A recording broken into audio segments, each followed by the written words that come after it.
1984, George Eastman patented the paper strip photographic film. Now, where the heck would we be without film? Could you imagine? There would definitely not be any movies to report on in our box office review without it. Now, moving on to literature, in 1892, I honestly didn't think it was this long ago, but Arthur Conan Doyle published The Adventures of Sherlock Holmes collection of 12 stories originally published serially in the Strand magazine. Sherlock Holmes, an iconic investigator who has been made into many, many movies, ranging from children's movies to those better suited for adults. Everyone knows who Sherlock Holmes is, and if you don't, then read the books. Now, going to another literary icon piece of work, Winnie the Pooh debuted in 1926 with A. Milne's Book of the Beloved Children's Character. Did you know that Winnie the Pooh was created based on a real-life black bear owned by a Canadian soldier serving in World War I? How cool is that? The cavalry veterinarian purchased the cub for $20, only $20, that's crazy, and returned to the train with his new pet, which he named Winnipeg in tribute to his hometown.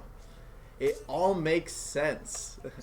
Now, moving in a whole nother direction, back in 1943, Japan declared the Philippines independent.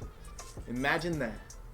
Moving on, back in the US in 1964, a man you may have heard of once or twice or a million times, and rightfully so, Martin Luther King Jr. was announced as the winner of the Nobel Peace Prize. We just talked about the Nobel Prizes, the rigorous selection process, and the winners, or laureates as they are called.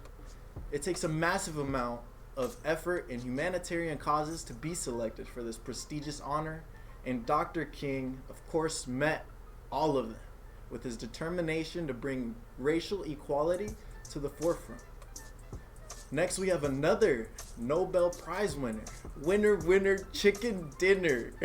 In 1986, the Nobel Peace Prize was awarded to Auschwitz survivor Ellie Wiesel for his efforts to ensure that the Holocaust was remembered. He wrote a great book called Night that tells about his experience of surviving Auschwitz. It's a painful story to read, and I'd imagine it was infinitely more painful to write, but it's one that must be told. The Holocaust was a tragic time in our world's history. In any event or person trying to make sure that stuff like that isn't repeated is a hero in our book.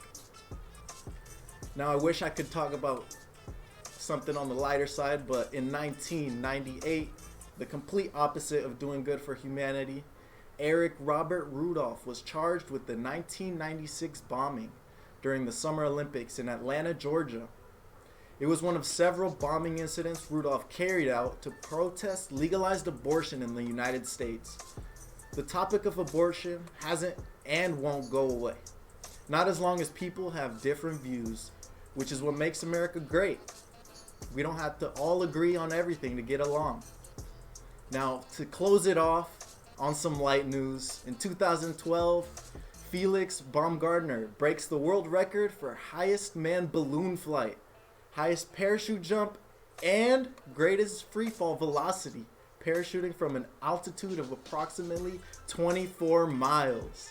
Now, I don't know about you, but that sounds like an amazing time to me, falling 24 miles, right? Now, we brought you tons of historical events today. Hope you enjoyed them. It's important to take a look back here and there with the not so positive events, just as in your personal lives. You do not want them to come back. Instead, you learn, make adjustments. With the awesome events in the past, we can see how far we've come as a society and ensure progress is being made. Now back to you, Tiff.